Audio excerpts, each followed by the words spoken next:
کہ ایک انسان نماز پڑھنے کے لیے کھڑا ہو جاتا ہے، نماز اللہ کے لیے پڑھتا ہے، مگر اچانک لوگوں کو دیکھ کر اپنے رکوع کو لمبا کر دیتا ہے، اپنے سجدے کو لمبا کر دیتا ہے، اپنے کھڑنے کی پوزیشن کو چینج کر دیتا ہے۔ اللہ کے نبی علیہ الصلوۃ والسلام کہتے ہیں کہ یہ ریاکاری، یہ شرک اصغر کیا ہے؟ یہ مسیح الدجال کے فتنے سے زیادہ خطرناک ہے۔ محترم حاضرین، شرک اصغر کو سمجھنا ضروری ہے۔ اب رقیہ شرعیہ کیا ہے؟ اللہ تبارک و تعالیٰ کی آیتوں کو، نبی صلی اللہ علیہ وسلم کی مذکور کردہ دعاؤں کو انسان مصیبت آنے پر یا مصیبت سے بچنے کے لیے جو رقیہ کرتا ہے، اس رقیہ کو رقیہ شرعیہ کہا جاتا ہے۔ ایک رقیہ شرکیہ بھی ہوتا ہے، ایک رقیہ شرکیہ ہوتا ہے۔ جیسے بہت سارے لوگوں نے کیا ہے، ایسے تعویذ گنڈے پہن لیے، تعویذ گنڈے یا یوں کہیں جادو ٹونے کا سہارا لیا جنات کو بھگانے کے لیے۔ یہ سارا کا سارا رقیہ شرکیہ ہے۔ حضرت عوف بن مالک رضی اللہ عنہ اللہ کے نبی علیہ الصلوۃ والسلام کے پاس آئے اور کہنے لگے کنا نرقی فی الجاہلیہ، اے اللہ کے نبی صلی اللہ علیہ وسلم، ایک آدمی علم حاصل کرتا ہے، علم حاصل کرنا عبادت ہے، لیکن علم کس لیے حاصل کر رہا ہے؟ سرٹیفکیٹ کے لیے، کہ مجھے شہادت مل جائے، مجھے سرٹیفکیٹ مل جائے، مجھے شہادت مل جائے۔ یا یہ اگر کوئی آدمی قرآن تلاوت کرتا ہے کس لیے؟ تاکہ لوگ مجھے قاری کہیں، میرے بچے کو میں عالم بناتا ہوں کس لیے؟ تاکہ لوگ میرے بچے کو بھی عالم کہیں۔ یا اخلاص نہیں، یاد رکھیے یہ سارے اعمال دنیا دین کے ہیں، مگر انسان دنیا کا فائدہ اس سے چاہتا ہے اور صرف دنیا چاہتا ہے تو یہ شرک اصغر کے اندر آتا ہے۔ ان الحمد للہ نحمده ونستعینه ونستغفره ونؤمن به ونتوکل علیہ ونعوذ باللہ من شرور انفسنا ومن سیئات اعمالنا من يهده الله فلا مضل له ومن يضلله فلا هادي له وأشهد أن لا إله إلا الله وحده لا شريك له وأشهد أن محمدًا عبده ورسوله أما بعد فإن خير الحديث كتاب الله وخير الهدي هدي محمد صلى الله عليه وسلم وشر الأمور محدثاتها وكل محدثة بدعة وكل بدعة ضلالة وكل ضلالة في النار فأعوذ بالله من الشيطان الرجيم بسم الله الرحمن الرحيم يا أيها الناس اتقوا ربكم الذي خلقكم من نفس واحدة وخلق منها زوجها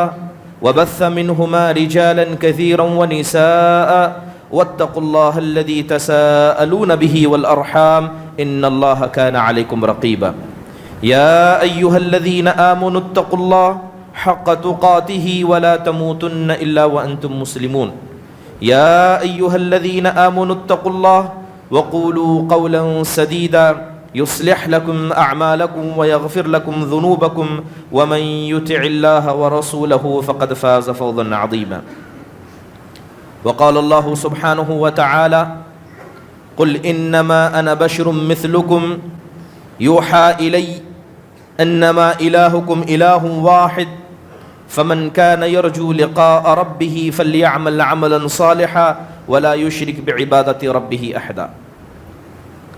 تمام قسم کی حمد و ثنا، بڑائی، کبریائی، تعریف و توصیف اس اللہ وحدہ لا شریک کے لیے لائق و زیبا ہے جس نے ساری کائنات کو عدم سے وجود بخشا۔ درود نازل ہو تمام انبیاء علیہم الصلاۃ والسلام پر جنہیں اللہ تبارک و تعالیٰ نے اپنی قوموں تک ہادی و رہبر بنا کر بھیجا، خصوصاً ہمارے اور آپ کے آخر نبی جناب محمد الرسول اللہ صلی اللہ علیہ وسلم کے ذات گرامی پر، جنہیں اللہ سبحانہ و تعالیٰ نے ایک ایسی شریعت عطا کی جو شریعت رات کی تاریکی میں بھی دن کی طرح واضح اور روشن ہے۔ محترم حاضرین، خطبہ مسنونہ کے بعد میں نے آیت کریمہ پڑھی۔ اللہ سبحانہ و تعالیٰ ارشاد فرماتے ہیں قل انما انا بشر مثلکم، اے نبی صلی اللہ علیہ وسلم آپ ان سے کہیے کہ میں تمہاری طرح ایک انسان ہوں۔ یوحا الیہ، بس فرق یہ ہے کہ میری طرف اللہ نے وحی کر دی، اور پیغام کیا ہے؟ انما الہکم الہ واحد، تم سب کا پالنے والا، تمہارا خالق، تمہارا مالک، تمہارا رازق، تمہارا مدبر و متصرف صرف ایک اللہ ہے۔ پھر اللہ دوسرا پیغام دیتے ہوئے کہتا ہے فمن کان یرجو لقاء ربہ، جو آدمی اللہ سے ملاقات کی امید رکھتا ہے، اس کے حساب و کتاب کی امید رکھتا ہے، اس کے سامنے کھڑے کیے جانے کی امید رکھتا ہے، فَلْيَعْمَلْ عَمَلًا صَالِحًا، تو ایسا انسان نیک عمل کرے، وَلَا يُشْرِكْ بِعِبَادَةِ رَبِّهِ أَحَدًا، اور نیک عمل کرنے کے بعد اس رب کے ساتھ کسی کو شریک نہ ٹھہرائے۔ محترم حاضرین، ایک جگہ اللہ یوں فرماتا ہے فَلَا تَجْعَلُوا لِلَّهِ أَنْدَادًا وَأَنْتُمْ تَعْلَمُونَ، کہ لوگوں تم اللہ کے ساتھ کسی غیر کو اس کے برابر نہ سمجھو، اس کے مقابلے میں لا کر کھڑا نہ کرو، جبکہ تمہیں پتا ہے کہ یہ غلط ہے، تمہیں پتا ہے کہ یہ شرک ہے، اس کے بعد بھی تم اس عمل کو نہ کرو۔ محترم حاضرین، آج کا جو عنوان ہوگا وہ شرک اصغر کے حوالے سے ہوگا۔ شرک اصغر، چھوٹا شرک جسے ہم اور آپ کہتے ہیں، یہ شرک ہوتا کیا ہے، اس کی تعریف کیا ہے؟ بہت سارے علماء اکرام نے مختلف تعریفیں شرک اصغر کی بتائی ہیں۔ پہلی تعریف یہ ہے کہ ہر وہ کبیرہ گناہ جو شرک اکبر تک پہنچنے کا راستہ بن جائے اسے شرک اصغر کہا جاتا ہے۔ بعض علماء نے کہا کہ شرک اصغر کی کوئی تعریف نہیں ہے، اس کی کوئی خاص تعریف نہیں ہے، مثالوں سے اس کو سمجھا جا سکتا ہے۔ محترم حاضرین، یہ بات ہم سب جانتے ہیں کہ جب بھی شرک کی گندگی کسی بھی نیک عمل کو لگ جاتی ہے تو یہ شرک کی گندگی ان سارے اعمال کو کھا کر ختم کر دیتی ہے۔ اس کی ایک سیدھی سی مثال حدیث کے اندر اللہ کے نبی علیہ الصلوۃ والسلام نے دی۔ جب اللہ میدان محشر کو برپا کرے گا، آسمان سے رب آئے گا، فرشتوں کو اتارا جائے گا، جہنم کو لایا جائے گا، سب اللہ کے سامنے ننگے سر ننگے بدن نظروں کو جھکائے ہوئے کھڑے ہوں گے۔ ایسے وقت میں سب سے پہلے 3 لوگوں کو اللہ کے سامنے لایا جائے گا۔ ایک شہید جس نے اپنی جان کو اللہ کی راہ میں قربان کیا تھا، اللہ اسے لائے گا، اللہ اسے اپنی نعمتیں یاد دلائے گا، یاد کر کیا میں نے تجھے یہ عطا نہیں کیا تھا، کیا میں نے تجھے یہ نہیں دیا تھا۔ اللہ نعمتیں گنائے گا، وہ ہر نعمت کو قبول کرتا جائے گا۔ اللہ کہے گا میں نے اتنا سب دیا، بتا تو نے کیا کیا۔ وہ بندہ کہے گا اے اللہ، جو سب سے محبوب پیاری چیز میری جان تھی اسے میں نے تیرے راستے میں قربان کیا، میرے خون کے آخری قطرے تک میں تیرے لیے لڑا۔ تو اللہ کہے گا تو جھوٹ بولتا ہے، تو جھوٹ بولتا ہے، تو نے لڑا اس لیے تاکہ لوگ تجھے جری کہیں، تجھے بہادر کہیں۔ سن لے، تو نے جس نیت سے عمل کیا تھا اس کا بدلہ تجھے دنیا میں دے دیا گیا، تجھے لوگوں نے بہادر کہا۔ اللہ حکم دے گا اس شہید کو کہ منہ کے بل گھسیٹتے ہوئے اسے جہنم میں پھینک دیا جائے گا۔ دوسرے شخص کو لایا جائے گا جس نے دینی علم حاصل کیا، جس نے قرآن کا علم حاصل کیا، اللہ تعالیٰ اسے بھی اپنی نعمتیں یاد دلائے گا۔ اللہ کہے گا میں نے یہ سب عطا کیا، بتا تو نے کیا کیا۔ وہ کہے گا اے اللہ، دن رات میں نے تیرے دیے ہوئے علم کو لوگوں میں پھیلایا، میں نے قرآن کی تلاوت کی، میں نے عمل کیا۔ اللہ کہے گا کہ تو جھوٹ کہتا ہے، تو نے یہ سب اس لیے کیا تاکہ لوگ تجھے عالم کہیں، تجھے بڑا قاری سمجھیں، لہذا اللہ کہے گا جو تو نے مقصد رکھا تھا وہ دنیا میں تجھے کہہ دیا گیا، اس کو بھی منہ کے بل گھسیٹتے ہوئے اٹھا کر جہنم میں پھینک دیا جائے گا۔ تیسرا مالدار لایا جائے گا جسے اللہ نے بے پناہ دولت عطا کی تھی، وہ بھی دن رات اللہ کی راہ میں صدقہ کرتا تھا، اللہ اسے بھی یاد دلائے گا، وہ بھی ساری نعمتوں کو بتائے گا، مانے گا۔ اللہ تعالیٰ کہے گا یہ بتا اس کے بدلے میں تو نے کیا کیا۔ وہ کہے گا اللہ، میں نے نہ دن دیکھا نہ رات دیکھا، تیرے دیے مال کو اللہ کی راہ میں خرچ کیا۔ اللہ کہے گا کہ تو بھی جھوٹ بولتا ہے، تو نے یہ خرچ اس لیے کیا تاکہ لوگ تجھے سخی کہیں، دنیا میں تجھے سخی کہا گیا، لہذا اس شخص کو بھی منہ کے بل گھسیٹتے ہوئے جہنم میں پھینک دیا جائے گا۔ یہ اشخاص کون ہوں گے؟ یہ شرک اصغر کرنے والے ہوں گے۔ انہوں نے نیکیاں کی، یہ کوئی معمولی نیکیاں نہیں تھی کہ کوئی آدمی صبح شام کیا ہے اپنی جان کی حفاظت میں لگا رہتا ہے، ایسی جان کو کوئی اللہ کے راہ میں قربان کر دے، کھانے پر کمانا سب چھوڑ کر وہ دینی علم حاصل کرنے میں لگ جائے، لوگوں کے سامنے عاجز بن کر رہے، اور ایک ایسا انسان جس کے پاس مال کی کوئی کمی نہیں تھی اور دل کھول کر خرچ کرے، لیکن یہ سارے اعمال برباد کیوں ہوئے؟ کیونکہ ان عملوں کو شرک اصغر کی بیماری لگ گئی، شرک اصغر کی بیماری لگ گئی۔ محترم حاضرین، محمود بن لبید رضی اللہ عنہ کی ایک روایت ہے، آپ علیہ الصلوۃ والسلام آئے اور آ کر کہنے لگے انی اخوف ما اخاف علیکم الشرک الاصغر۔ سن لو، آپ کس سے کہہ رہے ہیں؟ صحابہ اکرام سے کہہ رہے ہیں، وہ مقدس ہستیاں جنہیں دنیا میں جنت کی بشارت دے دی گئی، آپ ان سے کہتے ہیں غور سے سنو، مجھے جس چیز کا ڈر تم پہ سب سے زیادہ محسوس ہوتا ہے کہ جس گناہ میں تم مبتلا ہو جاؤ گے وہ شرک اصغر ہے۔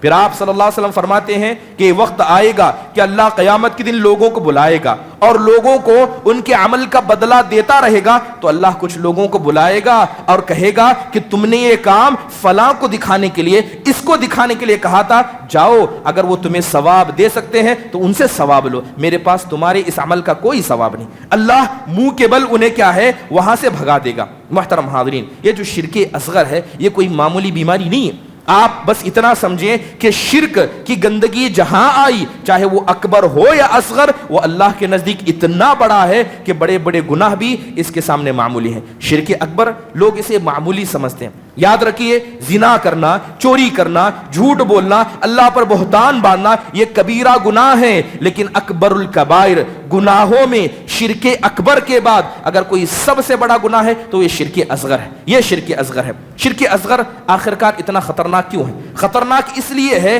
کہ اس امت کے بہت سارے کم ایسے ہوں گے جو اپنے دامن کو اس سے بچا پائیں گے. یہ بات کس نے کہی؟ یہ بات اس نے کہی جسے رب کی طرف سے فرمان آتا تھا. اللہ کے نبی علیہ الصلوۃ والسلام، حدیث کے اندر آتا ہے، آپ علیہ الصلوۃ والسلام کہتے ہیں کہ اخفا من دبیب النمل، یہ شرک اصغر اتنا باریک ہے، اتنا ہلکا ہے، سمجھنے میں اتنا مشکل ہے، جس طرح کہ ایک چونٹی جب زمین پر چلتی ہے کیا کوئی شخص کان لگا کر بھی اس کے چلنے کی آہٹ کو سن سکتا ہے؟ وہ کتنا باریک ہے اتنا ہی یہ شرک اصغر باریک ہے. انسان کو پتا بھی نہ ہوگا اور زندگی بھر وہ شرک کرتا رہے گا. محترم حاضرین، اسی کا ڈر انبیاء نے اپنی ذات پر محسوس کیا.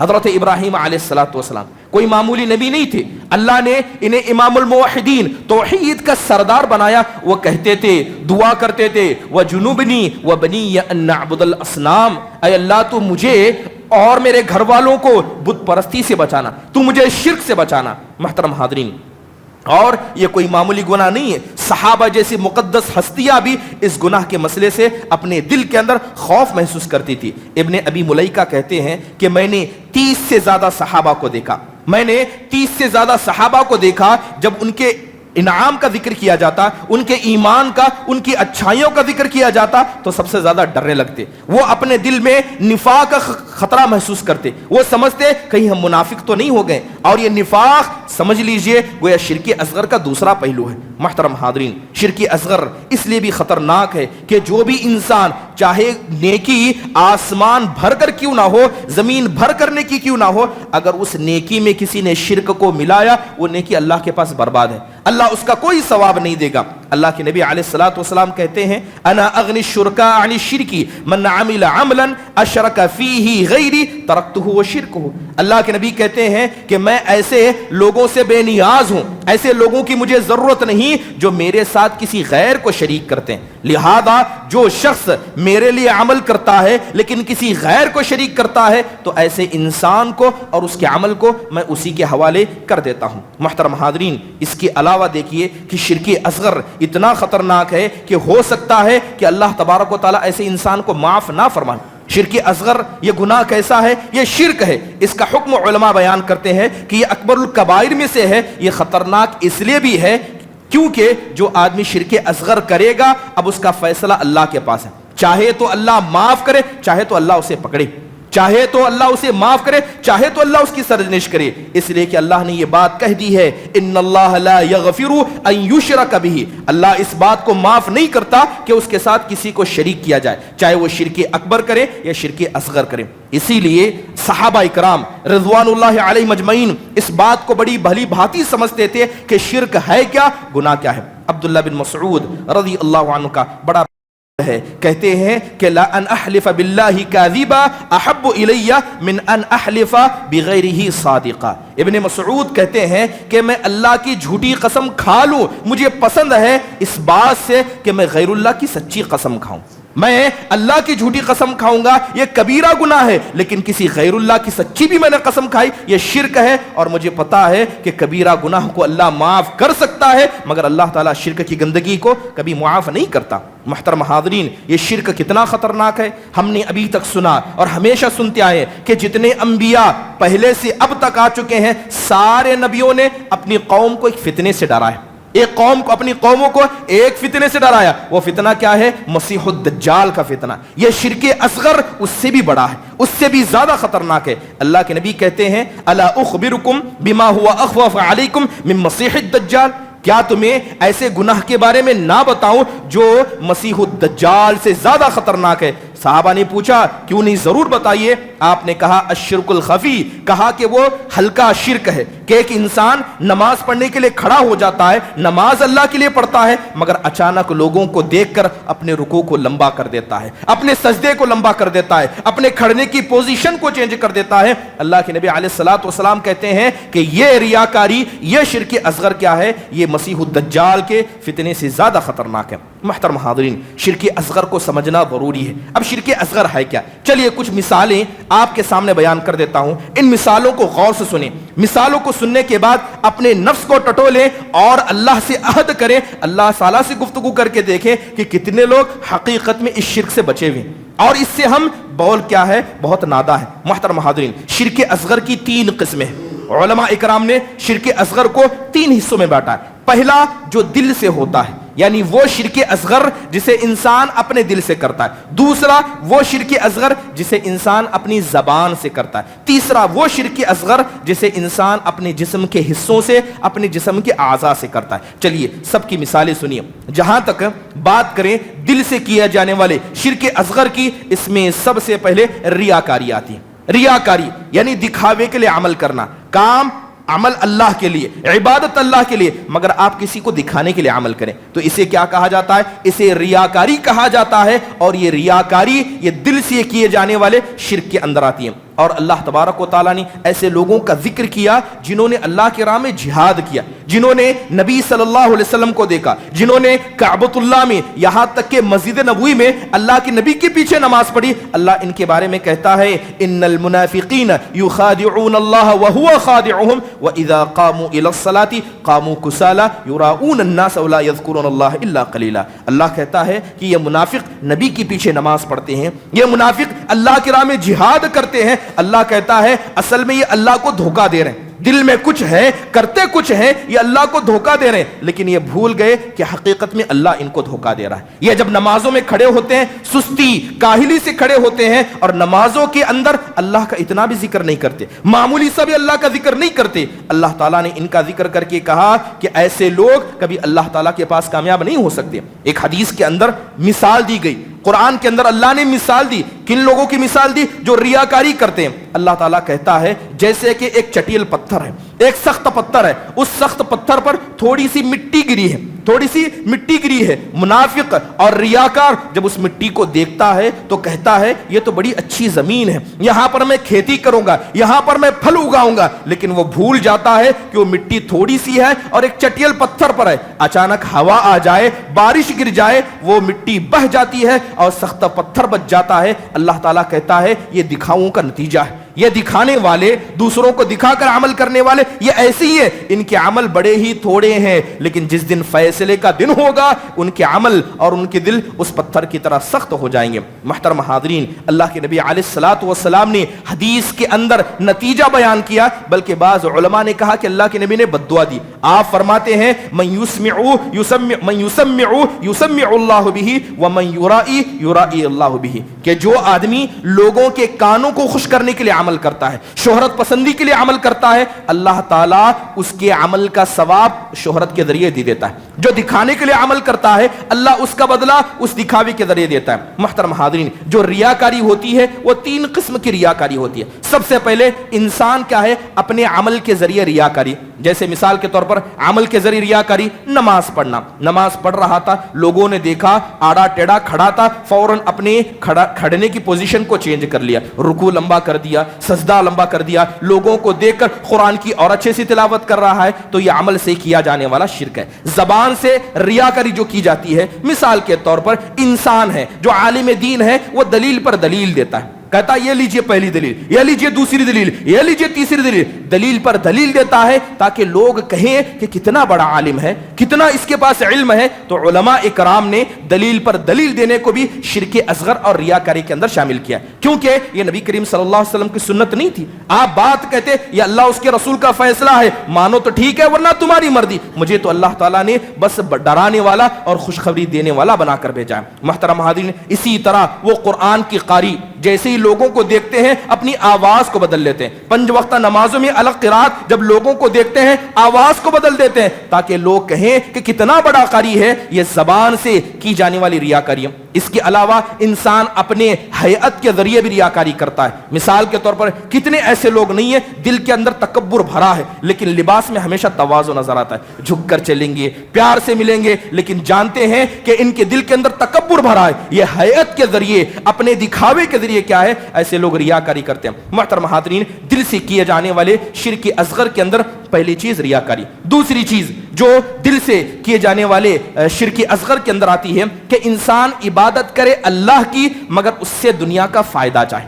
عبادت اللہ کے لیے کرے مگر اس کا فائدہ اللہ سے نہیں بلکہ دنیاوی فائدہ چاہے. لہذا جو بھی آدمی عبادت کرتا ہے اللہ کے لیے مگر عبادت کا مقصد دنیا کمانا ہے تو ایسا انسان شرک اصغر کے اندر اور دل کے شرک اصغر کے اندر مبتلا کیا جاتا ہے. جیسے مثال کے طور پر اگر کوئی آدمی حج پر جائے، حج عبادت ہے، اسلام کے ارکان میں سے ایک رکن ہے، لہذا حج کرنا مال والے پر فرض ضروری ہے، لیکن وہ حج پر جاتا کس لیے؟ تاکہ لوگ اسے حاجی صاحب کہیں، تاکہ یہ لقب اسے مل جائے. وہاں جاتا ہے تجارت کرنے کے لیے، وہاں سے سامان خریدنے کے لیے. یہ عبادت کیا ہے؟ اللہ کے لیے تھی مگر اس نے دنیا کا مقصد اس میں شامل کیا بلکہ دنیا ہی چاہا تو یہ شرک اصغر ہے. اللہ تعالیٰ ایسے لوگوں کو معاف نہیں کرتا. ایک آدمی علم حاصل کرتا ہے، علم حاصل کرنا عبادت ہے، لیکن علم کس لیے حاصل کر رہا ہے؟ سرٹیفکیٹ کے لیے کہ مجھے شہادت مل جائے، مجھے سرٹیفکیٹ مل جائے، مجھے شہادت مل جائے. یا یہ اگر کوئی آدمی قرآن تلاوت کرتا ہے کس لیے؟ تاکہ لوگ مجھے قاری کہیں. میرے بچے کو میں عالم بناتا ہوں کس لیے؟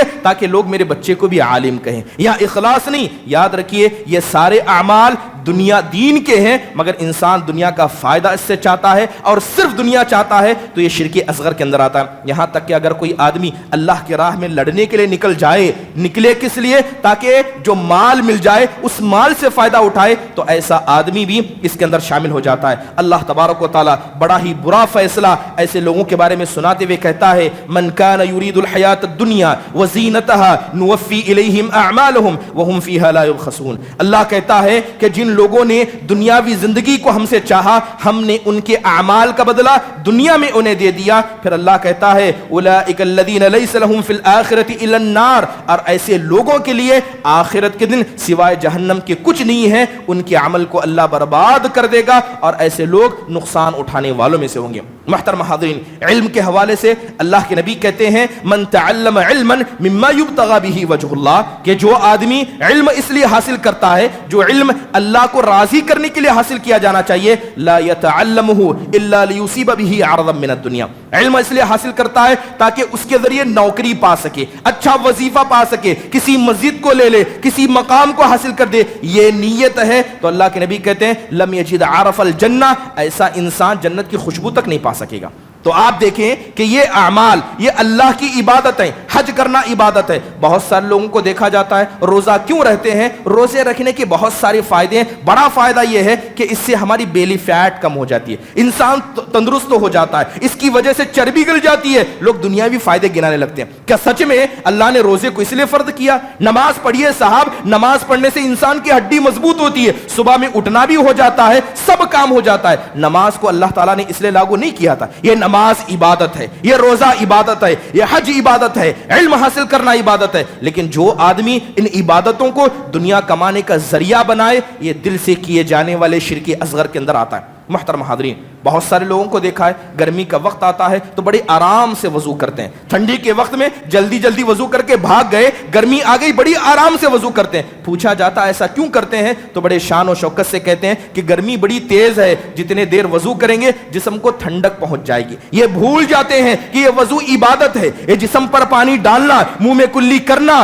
پیر کو دھونا یہ عبادت ہے. ہم اپنے شوق کے لیے اپنے جسم کو ٹھنڈا کرنے کے لیے سب نہیں کرتے ہیں. محترم حاضرین، اور ایک دوسری بات اس کے اندر یہ ہے کہ اگر کوئی آدمی کوئی ایک کام جیسے نماز ہو، روزہ ہو، حج ہو، زکات ہو، علم حاصل کرنا، یہاں تک کہ اللہ کے راہ میں جہاد کرنا کیوں نہ ہو، یہ اللہ کے لیے کرے مگر ساتھ میں دنیا کا فائدہ بھی چاہے. یعنی اس کی نیت میں یہ خلوص ہے، تھوڑا سا ہے، پورا نہیں ہے. مطلب وہ چاہتا ہے کہ اللہ بھی خوش ہو جائے اور چاہتا ہے کہ دنیا کا بھی فائدہ ہو جائے. یعنی دونوں کو لے کر چلتا ہے. تو علماء نے اس کو مباح قرار دیا. اگر کوئی آدمی صرف دنیا کے لیے کرے تو یہ شرک اصغر ہے. لیکن اگر کوئی آدمی اللہ تعالیٰ کی رضامندی بھی چاہتا ہے، دنیا کا تھوڑا فائدہ بھی چاہتا ہے، تو یاد رکھیں اسے علماء نے مباح قرار دیا ہے. مگر اس کے ساتھ ساتھ جو عمل صرف اللہ کے لیے تھا، اگر دنیا کا تھوڑا بھی فائدہ آپ نے چاہا تو اس کی وجہ سے ثواب کم ہو جاتا ہے، اس کا ثواب کم ہو جاتا ہے. بڑی مشہور حدیث ہے، اس کی مثال یوں ہے. اللہ کے نبی علیہ الصلوۃ والسلام کہتے ہیں ان الغزاة اذا غنموا غنیمة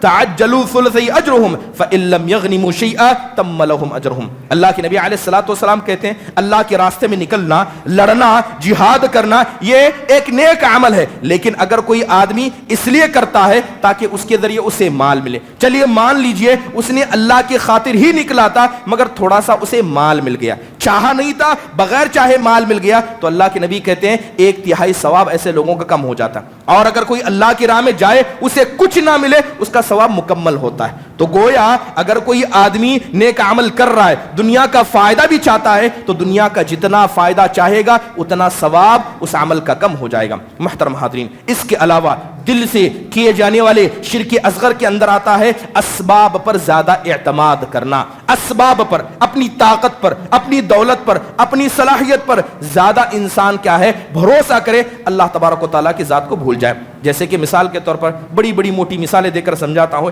جیسے کہ ہم میں سے اکثر کئی جب بیمار ہوتے ہیں تو لوگ بڑے شان سے کہتے ہیں کہ فلاں ڈاکٹر کے پاس جائیے، وہ اس مسئلے میں بڑا اچھا ہے، فلاں ڈاکٹر کے پاس شفا ہے، اس گاؤں میں نہیں فلاں گاؤں میں جائیے. لوگ بھول جاتے ہیں کہ شفا دینے والا کون ہے، شفا دینے والی ذات کون سی ہے؟ اللہ کی ہے. جب حضرت ابراہیم علیہ الصلوۃ والسلام بیمار ہوئے تو حضرت ابراہیم نے کیا کہا تھا وَإِذَا مَرِضْتُ فَهُوَ يَشْفِينِ، جب میں بیمار ہوتا ہوں تو وہ مجھے شفا دیتا ہے. اب لوگوں نے ڈاکٹر کے پاس جانا ایک سبب ہے، ایک ریزن ہے، وہاں جائیں گے تو اللہ تبارک و تعالیٰ آپ کو شفا دے گا. لیکن لوگوں نے اللہ کے ذات کو بھلا دیا، کہا کہ اس کے ہاتھ میں شفا ہے، اس کے ہاتھ میں شفا ہے، فلاں ڈاکٹر کے پاس شفا ہے. اگر کوئی آدمی ایسے مسئلے میں اللہ کو بھول جائے اور اسے سبب پر ہی بھروسہ کر لے، یہ بھی شرک اصغر ہے. آج لوگوں کو دیکھتے ہیں کہ گھر کے باہر بڑی شان سے لکھاتے ہیں ھذا من فضل ربی. کیا لکھاتے ہیں؟ ھذا من فضل ربی. ایسے لوگوں سے جائیے اس کا ترجمہ پوچھئے، ترجمہ کیا ہے؟ کہتے ہیں کہ یہ میرے رب کا فضل ہے. یعنی جو گھر کھڑا ہے، جو پیسہ آپ نے خرچ کیا ہے، جو بلڈنگ کھڑی ہے، یہ کیا ہے؟ میرے رب کا فضل ہے. یہ انہوں نے لکھا باہر ہے. جا کر پوچھئے کہ آپ نے بلڈنگ بڑی اچھی بنائی ہے، آپ نے تعمیر بڑی اچھی کی ہے، تو کہتے ہیں صاحب یہ تو ہمارے سالوں کی محنت ہے. وہاں لکھا ہے اللہ کا فضل ہے، لیکن زبان سے کیا کہتے ہیں؟ یہ تو ہماری سالوں کی محنت ہے، میں نے خون پسینے سے یہ بلڈنگ بنائی. یہ بھی شرک اصغر کے دائرے کے اندر آتا ہے. یہ طاقت، یہ صلاحیت آپ کو اللہ نے دی. اللہ نے چاہا تو آپ زندہ ہیں، اللہ نے چاہا تو آپ کما رہے ہیں، اللہ نے چاہا تو یہ صلاحیت آپ کو ملی. آپ اللہ کو بھول جائیں، اللہ کو بھول کر کیا ہے اپنی طاقت پر، اپنے غرور پر سب کچھ سمجھیں، اسی سبب کو سمجھیں اور اللہ کی ذات کو بھول جائیں تو یہ بھی شرک اصغر کے اندر آتا ہے. محترم حاضرین، اس کے علاوہ فعال بازی لینا، فعال بازی، کسی کو منحوس سمجھنا، یہ بھی دل کے اندر کیے جانے والے شرک اصغر کے اندر آتا ہے. جیسے کہ طور پر انسان دیکھ کر کسی چیز کو منحوس سمجھے. آج ہمارے معاشرے میں، خاص کر غیر مسلم جس معاشرے میں ہم رہتے ہیں، ان کے یہاں اگر بلی راستہ کاٹ لے تو اس جگہ پر جانے کو منحوس سمجھتے ہیں. گھر کے باہر اگر صبح صبح کوا چیخ دے یا چیل آ جائے یا یوں کہیں کہ الو چیخنے لگے تو اسے منحوس سمجھتے ہیں. بہت سارے مسلمان بھی ان چیزوں کو منحوس سمجھتے ہیں. اللہ تبارک و تعالیٰ نے جس چیز کو برا نہیں بنایا ہے، آپ اس کے اندر برائی ڈھونڈے، یہ بھی شرک اصغر کے اندر آتا ہے. سنی ہوئی چیزوں کو منحوس سمجھنا. ایک انسان گھر سے باہر نکل رہا تھا، کوئی آدمی چلا رہا تھا ہائے نقصان، ہائے بربادی. گھر سے نکل رہا ہے اور سب سے پہلا کلمہ کیا سنتا ہے؟ ہائے بربادی. فوراً اپنے پیروں کو پیچھے لے لیتا ہے. کہا میں گھر سے نکل رہا ہوں، سب سے پہلے میں نے ایکسیڈنٹ کے بارے میں سنا، میں نے بربادی کے بارے میں سنا، لہذا فوراً واپس چلا گیا. اس کو منحوس سمجھا. بعض لوگ کیا ہے سفر کے مہینے کو منحوس سمجھتے ہیں، اور بہت سارے تو ایسے ہیں جو رمضان کے مہینے کو بھی منحوس سمجھتے ہیں. رمضان کا مہینہ آ جائے، اس میں شادیاں نہیں کی جاتی ہیں، رمضان کے مہینے میں یہ کام نہیں کیے جاتے کیونکہ یہ کام دوسری وقت کے لیے. محترم حاضرین، یاد رکھیں اگر کوئی آدمی اس طرح کا عقیدہ رکھتا ہے یہ بھی شرک اصغر ہے۔ چلیے اگر معاشرے کی مثال دوں، نئی نئی دلہن گھر میں آئی، بہو گھر میں آئی، آتے ہی چند دن میں گھر میں کسی کا انتقال ہو گیا، اللہ معاف فرمائے ہماری خواتین اپنی زبان سے نکالتی ہے کہ یہی منحوس ہے، اسی کے آتے ہی گھر میں انتقال ہو گیا، یہ شرک اصغر ہے۔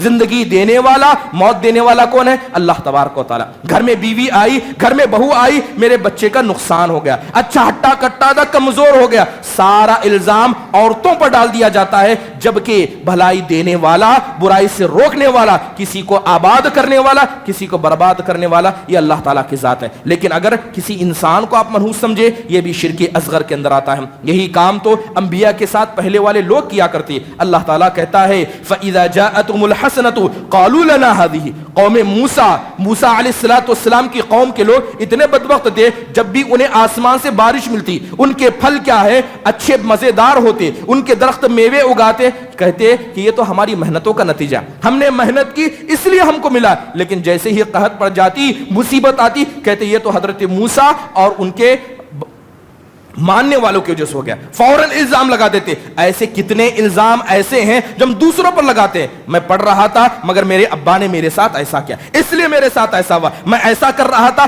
تم نے منع کیا اس لیے ایسا ہوا۔ یاد رکھیے جب کوئی آدمی اس طرح کی فال بازی کو اپنی زبان کا کیا ہے ترا بنا دیتا ہے، ہر وقت فال بازی کو استعمال کرتا ہے، یہ شرک اصغر کے جملے ہیں، ہر انسان کو اس سے بچنا چاہیے۔ محترم حاضرین، اس کے علاوہ چلیے ایک شرک اصغر ہوتا ہے جو انسان اپنے افعال سے، اپنے ہاتھ پیر سے کرتا ہے، اس کے اندر سب سے پہلے آتا ہے رقیہ شرکیہ، شرکی رقیہ کرنا۔ رقیہ کہتے کہ ہیں، رقیہ کا مطلب یہ ہے کہ کچھ کلمات کو پڑھنا، کچھ کلمات کو پڑھنا جس کے ذریعے آئی ہوئی مصیبت کو بھگانا ہو یا آنے والی مصیبت کو روکنا ہو، اسے رقیہ کہا جاتا ہے۔ رقیہ شرعیہ کیا ہے؟ اللہ تبارک و تعالیٰ کی آیتوں کو، نبی صلی اللہ علیہ وسلم کی مذکور کردہ دعاؤں کو انسان مصیبت آنے پر یا مصیبت سے بچنے کے لیے جو رقیہ کرتا ہے، اس رقیہ کو رقیہ شرعیہ کہا جاتا ہے۔ ایک رقیہ شرکیہ بھی ہوتا ہے، ایک رقیہ شرکیہ ہوتا ہے۔ جیسے بہت سارے لوگوں نے کیا ہے ایسے تعویذ گنڈے پہن لیے، تعویذ گنڈے یا یوں کہیں جادو ٹونے کا سہارا لیا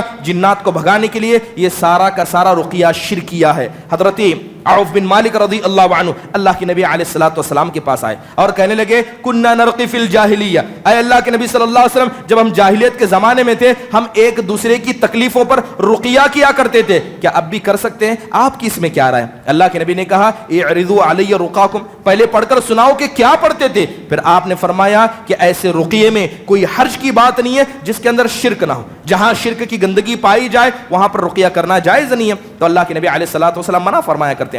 حضرت عبداللہ بن مسعود رضی اللہ عنہ کام کے لیے باہر جایا کرتے، ایک مرتبہ حضرت عبداللہ بن مسعود گھر میں داخل ہوئے تو کیا دیکھتے ہیں کہ ان کی بیوی ایک یہودی عورت کے ساتھ بیٹھی ہے اور ان کے گلے میں ایک کالا دھاگا باندھا ہے۔ حضرت عبداللہ بن مسعود داخل ہوئے تو پوچھا کہ یہ کالا دھاگا کیا ہے؟ تو کہنے لگی حضرت زینب جو عبداللہ بن مسعود رضی اللہ عنہ کی بیوی تھی، کہنے لگی یہ یہودی عورت ہے، مجھے بخار تھی، لہذا بخار سے بچنے کے لیے اس نے اس دھاگے میں مجھے رقیہ یعنی دم کر کے دیا، لہذا میں اس کو پہن رہی ہوں۔ حضرت عبداللہ بن مسعود آگے گئے، اس کالے دھاگے کو نکالا اور پھینکتے ہوئے کہا کہ عبداللہ بن مسعود اور ان کے خاندان والے اس شرک سے پاک ہیں، ہمیں یہ شرک نہیں چاہیے، لہذا دھاگے باندھنا۔ اور آج اس کا ایک نیا سیمپل نکلا ہے کہ دیکھا جاتا ہے ہمارے گھر کے اندر جب کوئی انسان نیا گھر خریدتا ہے، غیر مسلموں کو آپ نے دیکھا ہوگا گھر کے باہر شیطان نامی ایک صورت لگا دیتے ہیں، ایک کالی صورت بھڑاؤنی شکل لگا دیتے ہیں۔ بہت سارے لوگ اپنے گھر کے باہر نیمو مرچی لٹکا دیتے ہیں، اور ہماری گھر کی عورتیں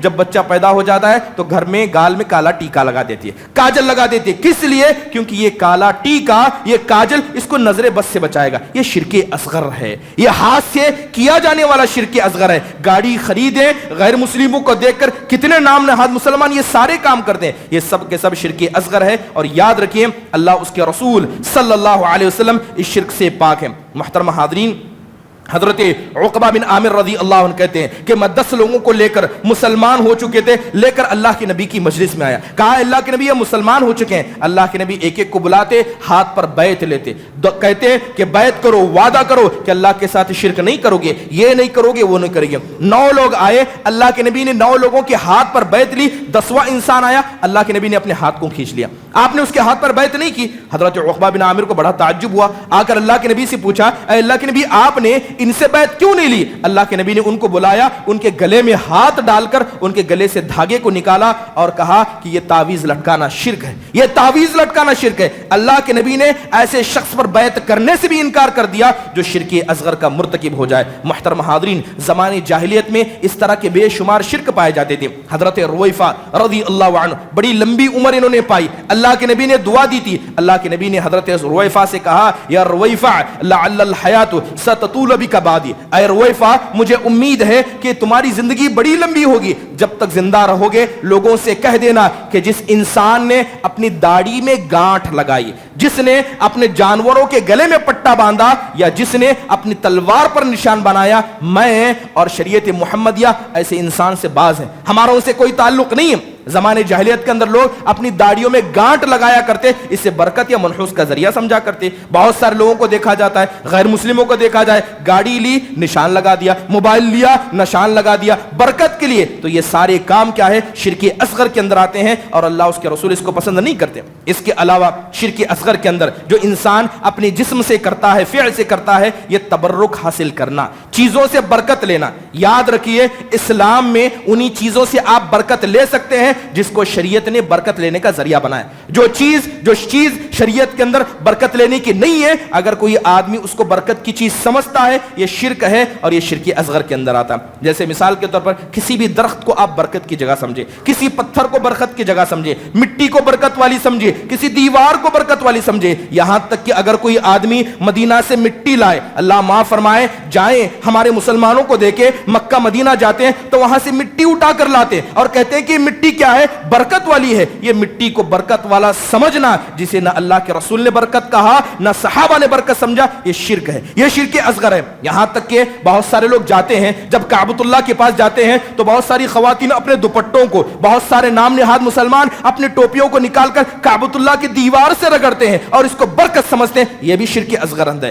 یہ کعبۃ اللہ کی دیوار, یہ پتھر ہے, یہ انسان کو فائدہ نقصان نہیں دے سکتی. اللہ معاف فرمائے, کتنے نام نہاد مسلمان ہیں جاتے ہیں کعبۃ اللہ کی زیارت کے لیے, وہاں ایک پتھر ہے جسے حجر اسود کہا جاتا ہے. حجر اسود یہ بتایا ہے, صحیح ہے کہ یہ پتھر زمین پر آیا تھا, جنت سے آیا ہے, اور یہ بھی صحیح ہے کہ گناہوں کی وجہ سے یہ کالا ہو گیا. لوگ سمجھتے ہیں کہ ہم جائیں گے اسے بوسہ دیں گے یہ ہمارے گناہوں کو چوس لے گا. جو آدمی یہ عقیدہ رکھتا ہے وہ شرک کر رہا ہے, وہ شرک اصغر میں مبتلا ہے. حضرت عمر بن خطاب رضی اللہ عنہ, ان سے بڑھ کر کوئی توحید سمجھنے والا تھا؟ حضرت عمر بن خطاب رضی اللہ عنہ آئے, حجر اسود کے سامنے کھڑے ہوئے اور اشارہ کر کے کہتے ہیں, اے پتھر مجھے پتا ہے کہ تم پتھر ہے, کہتے ہیں کہ مجھے پتہ ہے کہ تم پتھر ہو, خدا کی قسم اگر اللہ کے نبی کو میں نے تجھے بوسہ دے کے نہیں دیتا, میں کبھی بوسہ نہیں دیتا. ہم بوسہ دیتے ہیں اس لیے کہ اللہ کے نبی نے دیا تھا, برکت کی نیت سے بوسہ نہیں دیتے. کتنے مسلمان ہیں جو جا کر یہ ساری شرکیہ کام کرتے ہیں. محترم حاضرین, مکہ مدینہ کی زمین کو برکت والی سمجھنا, وہاں جا کر عمل کرنے میں برکت ہے, وہ زمین برکت والی نہیں ہے. اگر کوئی آدمی یہ سمجھے کہ وہاں جو بھی جائے گا اس کا بیڑا پار ہو جائے گا, اگر ایسا ہی تھا تو یہ مشرکین برہنہ طواف مکہ میں کیوں کرتے تھے؟ ان مرد عورت برہنہ طواف کیوں کرتے تھے؟ یہ زمین نے ان کو پاک کیوں نہیں کیا؟ مدینے کے اندر کتنے ایسے صحابہ تھے جنہوں نے مدینہ کو چھوڑا, دعوت کے کام کے لیے, دین علم کو پھیلانے کے لیے مکہ مدینہ چھوڑ کر دوسری جگہ پر گئے. ایک بڑی مشہور مثال ہے کہ حضرت ابو الدرداء رضی اللہ عنہ, بڑے معروف صحابی, انہوں نے حضرت سلمان فارسی کو خط لکھا. حضرت سلمان فارسی عراق کی طرف تھے, انہوں نے خط لکھا, کہا کہ آپ وہاں کر کیا رہے ہیں؟ حضرت سلمان فارسی کو خط لکھ کر کہا کہ آپ وہ کر کیا رہے ہیں؟ یہ مدینہ اتنی مقدس جگہ ہے, مدینہ اتنی مقدس جگہ ہے, یہاں نبی تھے, یا وحی نازل ہوئی, نبی صلی اللہ علیہ وسلم کی جگہ ہے, یہاں آئیے, یہ زمین پاک زمین ہے. حضرت ابو الدرداء نے کہا یہ پاک زمین ہے. حضرت سلمان فارسی نے جواب میں, خط میں جواب لکھتے ہوئے کہا, ان الارض المقدسہ لا تقدس احدا انما يقدس الانسان عملہ. کہتے ہیں کہ پاک زمین کسی انسان کو پاک نہیں کرتی, انسان کا عمل اسے پاک کرتا ہے. جہاں بھی رہے, اگر آپ کا عمل پاک ہے, آپ پاک ہے, وہ زمین پاک ہے. یہاں تک کہ کتنے ایسے ہیں مکہ مدینہ میں جا کر اس زمین کو بھی میلا کرتے ہیں, بدعت و خرافات کرتے ہیں. اور یہ ساری چیزیں,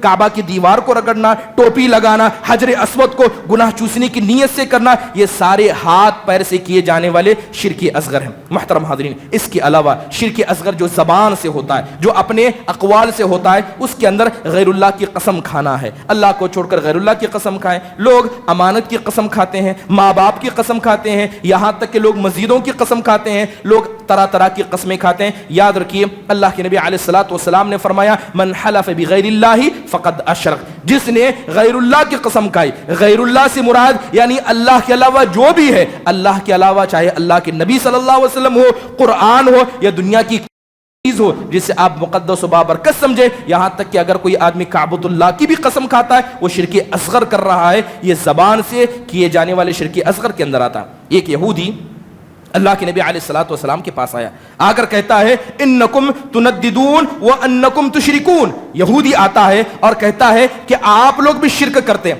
آپ لوگ بھی اللہ کے ساتھ غیر اللہ کو شریک کرتے ہیں۔ تو اللہ کے نبی نے پوچھا کہ ہم کیا شرک کرتے ہیں؟ تو وہ آدمی یہودی آ کر کہتا ہے میں نے آپ کے ساتھیوں کو کہتے ہوئے سنا کہ آپ کے ساتھی کہتے ہیں ما شاء اللہ و شاء محمد، جو اللہ چاہے اور جو محمد صلی اللہ علیہ وسلم چاہے، یعنی جو اللہ چاہے جو آپ چاہیں، یہ شرک نہیں ہے۔ اللہ کے نبی علیہ الصلوۃ والسلام نے صحابہ کی جماعت کو بلایا اور کہا کہ آئندہ سے جملہ نہ کہنا بلکہ کہو ما شاء اللہ وحدہ، وہی ہوتا ہے جو اللہ چاہتا ہے۔ اگر کوئی آدمی لفظ اور کے ذریعے اگر کوئی کہے اللہ چاہے اور محمد صلی اللہ علیہ وسلم چاہے تو یہ لفظ اور چیزوں کو برابر کرنے کے لیے آتا ہے۔ ایک طرف آپ نے اللہ کو، ایک طرف نبی صلی اللہ علیہ وسلم کو لایا اور بیچ میں اور لایا تو یہ شرک ہو گیا اور یہ شرک اصغر ہے۔ بلکہ کہنا کیا چاہیے جو اللہ چاہے پھر جو محمد صلی اللہ علیہ وسلم چاہے۔ یہ لفظ پھر ترتیب کے لیے آتا ہے، آپ نے اللہ کو مقام دیا اس کے بعد نبی صلی اللہ علیہ وسلم کو مقام دیا، یہ شرک نہیں ہے۔ لیکن جو لفظ اور کے ذریعے انسان شرک کرتا ہے یہ زبان سے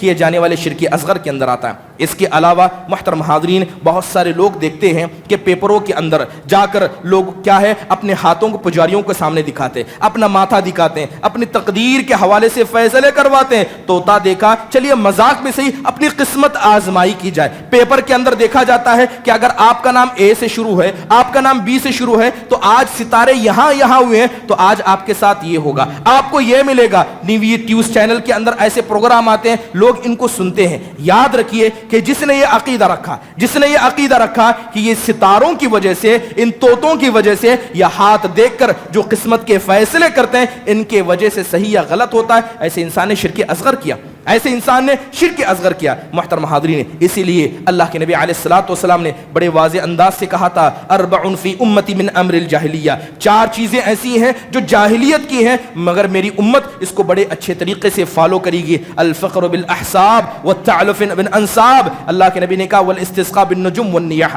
اللہ کے نبی نے چار چیزوں کا ذکر کر کے اس میں تیسری چیز کا ذکر کرتے ہوئے کہا کہ ستاروں کے ذریعے بارش کو طلب کرنا۔ یہ ستارہ یہاں آیا تو اب بارش ہوگی، تب بارش ہوگی۔